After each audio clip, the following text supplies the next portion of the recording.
भद्रक जिला चांदवाली रे नूतन भाव जोगदेइथिबा सब इन्स्पेक्टर रसानंद नायक जड़े वयस्क ग्रामरक्षी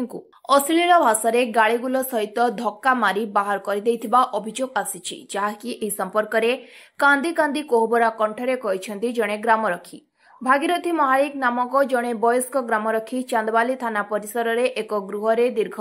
40 वर्ष धरी रही आसुथिले। एक सप्ताह हेब चांदवाली थाना रे नुआ भाबे रसानंद नायक नामक जड़े पुलिस सब इन्स्पेक्टर जोग देइछन्ति।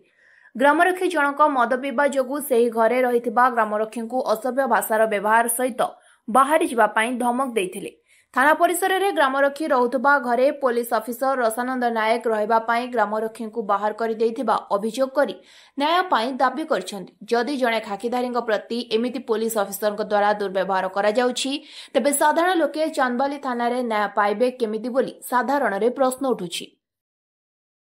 मो 40 वर्ष चाकरी कला भितर मत गोटे अफिरा भाषा अश्लील भाषार दुनिया भाषा खराब करी घर छाड़ मु रही सका खराब भाषा कहला भितर मु टॉयलेट जिन पत्र लोड कर मो घर को मो ग्राम 40 वर्ष नुआ रसानंद बाबू मो घर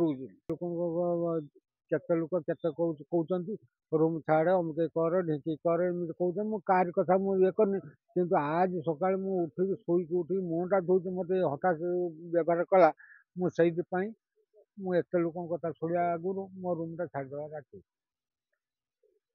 हाँ ऑफिसर दादा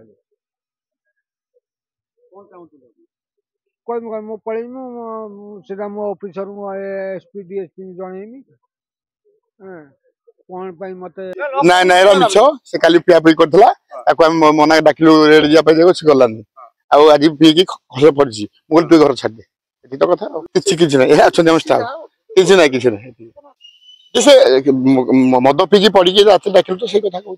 हां से बा काली एबे कहला तू मद खाई पड़छु डाकिले आसु एटा कथा दुख रे हम ताको कहला ता कहू हां ता कहू हम ता कहू। चांदवाली अभय पतिंग रिपोर्ट स्वतंत्र ओडिशा लाइव।